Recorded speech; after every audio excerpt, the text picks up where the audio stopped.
My best friend physically attacked me because of his feelings for my girlfriend. English not my first language, also I'm a mess and on strong painkillers. So me 27 male and Mark 26 male have been best friends since we were 16 years old. We bonded over both wanting the same career path.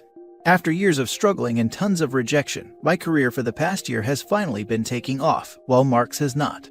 I've spent so much time trying to help him, also this past year trying to encourage and help him. We even lived together as roommates from ages 20 to 23 and shared everything. But about 6 months ago, his attitude towards me changed. He started making me the butt of his jokes, saying belittling and demeaning things. I was kind of a happy-go-lucky type of guy, and I just brushed it off, thinking he was just a little jealous and having a hard time and was understanding of his situation. I get it, it's a harsh environment to want to work in with tons of rejections, and seeing your friends suddenly get the success you have always dreamt of.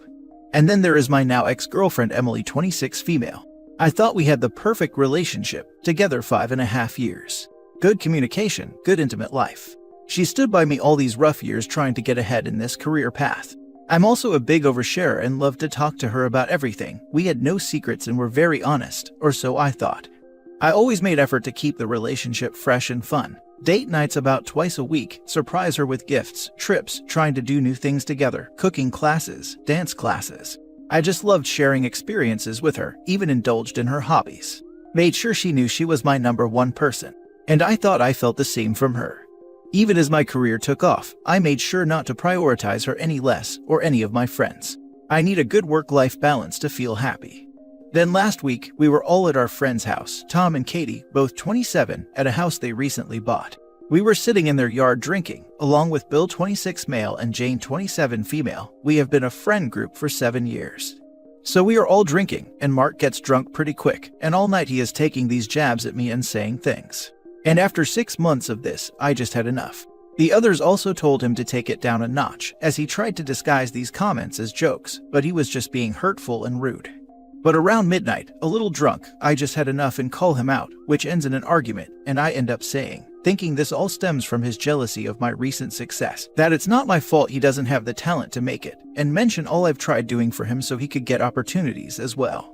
Then he just attacks me, we shove each other a bit, but he manages to knock me down, kicks me in the ribs a couple of times, then he tries to stomp on the head. Luckily he doesn't hit me full force. I feel the sole of his feet hit my cheek and slip off, but it was hard enough that my face is still swollen. Then he does it again, but I moved and just see his heel land full force inches from my face. He could have broken my skull, or worse killed me, had he landed on my head. Then the other guys get in between. I stand up and yell if he is crazy. He seems to be walking off, but he picks up a wooden plank that Tom and Katie had around as they are redoing the fence and building a shed in the garden. Then he lunges at me again and swings it towards my head. I kind of duck and put my hand up so he hits my elbow pretty hard. Again, he could have unalived me 2 times in a matter of seconds.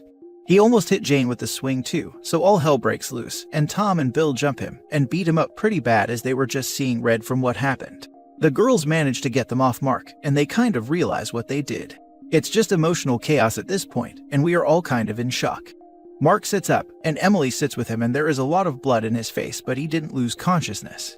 Katie ends up driving Mark to the hospital and gets back in the morning. Mark had a broken nose and a slight concussion, and she dropped him off at his parents'. She said Mark didn't really talk to her, nor explain himself or even apologize. None of us really slept that night, and honestly after that, things are a bit blurry to me. Probably a mix of alcohol, shock and adrenaline, and the worst night of my life. But it just got worse. You might have noticed I haven't mentioned Emily for a while. We are sitting around, and Tom says something like Mark deserved worse than a broken nose for trying to end me twice and almost hurting Jane. Then Emily, who has been quiet, suddenly snaps and defended Mark, saying he doesn't deserve any of this and that he just has been having a hard time. Tom and Emily almost end up in a screaming match before Emily storms off. I follow her, thinking, okay, we are all in shock and sleep deprived, and plan to comfort her. I find her in the guest room crying.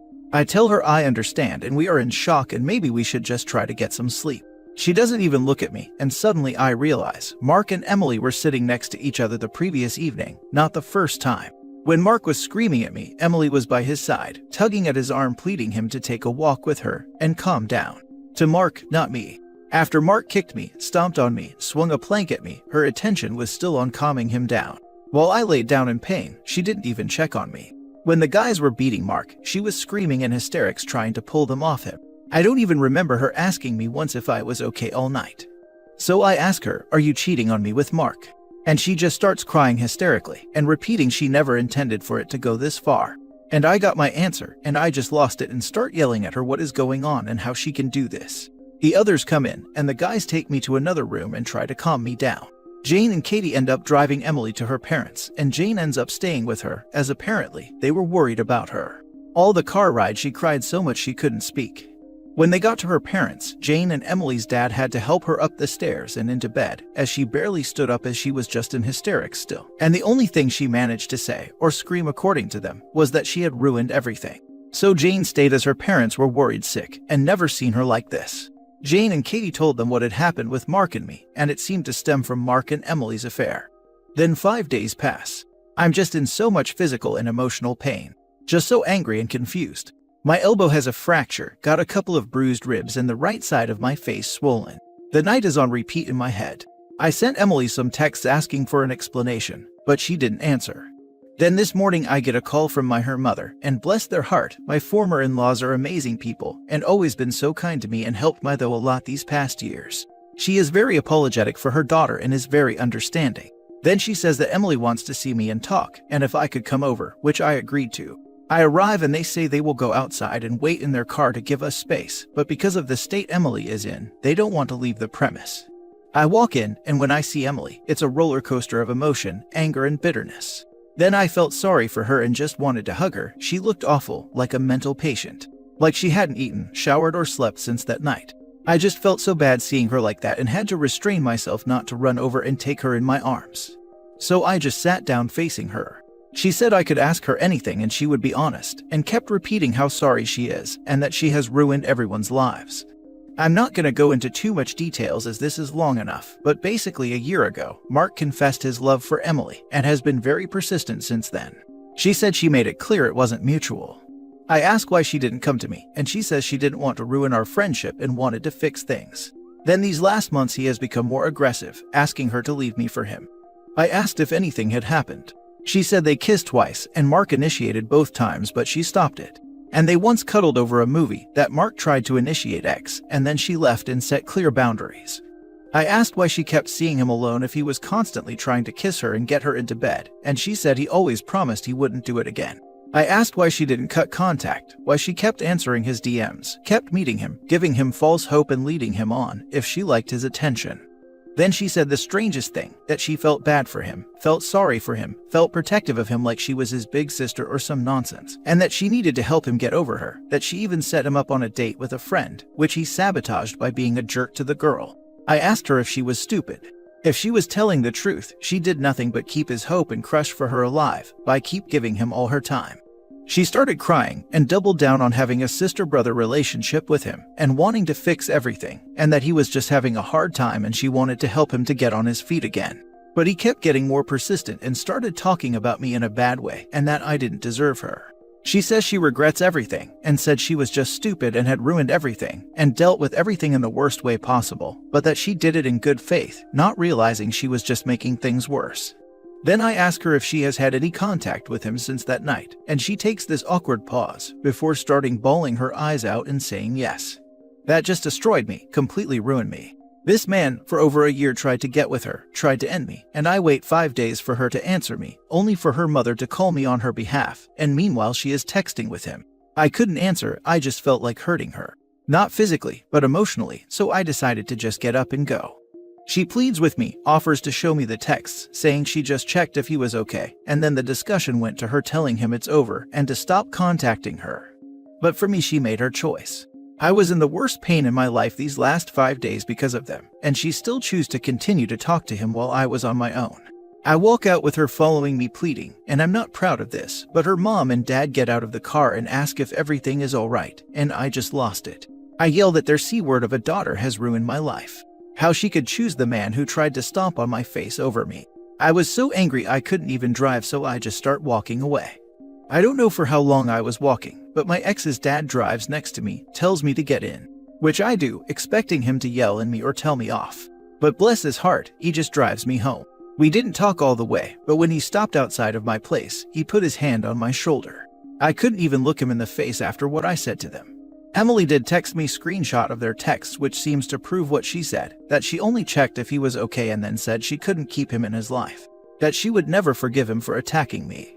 She also sent more screenshots of their previous chats, mostly of her telling him to stop, that she didn't have feelings for him, and of her rejecting his advances. But as they have been talking for over a year, I guess she could cherry-pick parts of the conversations that look in her favor and leave other parts of texts out. I have not responded yet, and I don't think I ever will. I will block her, but for some reason I just can't yet. Now I'm here just getting this all out of me. I just feel so betrayed and angry and horrible. I want to hurt Emily and Mark so bad, not in a violent way, just emotionally. Make them feel the pain I'm feeling. And I know that's not a healthy way to feel, or a healthy thing to do, so I hope just writing this out, even if no one reads this, will help me start to process what the hell has happened. How my life went from feeling perfect to feeling like I will never feel good again. I feel like this pain will never go away. How on earth can someone heal from this? I feel like I lost everything. The people I used to love with all my heart, I feel nothing but hatred for now. I know Emily said she didn't cheat as in slept with him, which I doubt because I'm not stupid. Even if they didn't, she still betrayed me on so many levels, as did Mark. I don't think I will ever forgive them. I don't feel like I will ever get in a place where I would even consider trying to. So to anyone who has ever been through a betrayal like this from partners or friend or both, what is my next step? How can I do to begin the process to just stop thinking about this and just start trying to live my life again? Now for the top advice. How on earth can someone heal from this? You go no contact and get therapy to help you process your grief over being betrayed by two people you trusted, one of which tried to end you.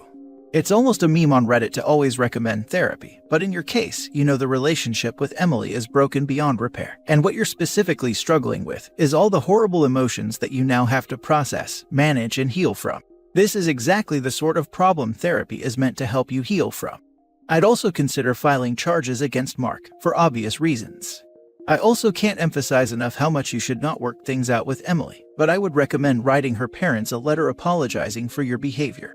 They were good to you, you feel bad about what you said to them, and apologizing is the right thing to do. The letter is a good idea. I will definitely do the in the next few days when my head is a little clearer. They don't deserve to be caught in the middle of this. And yeah, I think therapy might be a good idea. I've talked about this with the others in the friend group, but I find it hard. It might help to talk to a professional to dig deeper. As for filing charges, that has been brought up as well, and all of them have said they would testify on my behalf and tell what happened. And a part of me wants to do it just to hurt Mark, but another part of me just wants this to be over and never see him again. Hun, he tried to cave your skull in after trying to knob your now ex-girlfriend for a year, and now she's supposedly cut contact after this, which dubious if she'll stick to that. Do you really want to risk him trying again? If he feels he's lost his chance or has nothing to lose, he could very well escalate. Please don't put yourself at risk by ignoring that. At the very least, making the report will be useful if tries to claim you attacked him or start stalking you after this. Please go the police. You don't know what he might try to do now. Well, Mark and Emily are both trash. Mark has obviously been jealous of you for a while. You should definitely block both of them and move on with your life. Emily is playing trickle truth. First it was just talking, then he tries to kiss her but nothing else happened. Her actions after he attacked you tell you all you need to know. She ran to check on him, she defended his actions to your friends, she texted to make sure he was okay after ignoring your calls. This woman does not deserve you. Mark is a walking disaster, he is what she deserves, leave them to it. I promise you will find someone better. Right now, you're likely focusing on the amount of time you've known these people, which makes it harder to walk away. You didn't know the real Mark or Emily, you knew the people they pretended to be. The masks are now off, and what you see is what you will get. Also, it sounds like there are clues that Mark hasn't been your friend for a while. I would suggest some self-reflection on why you chose stick around for his mistreatment. I wish you all the best. Do not turn to alcohol. When you feel restless, hit the gym or take a walk. Thank you for the response.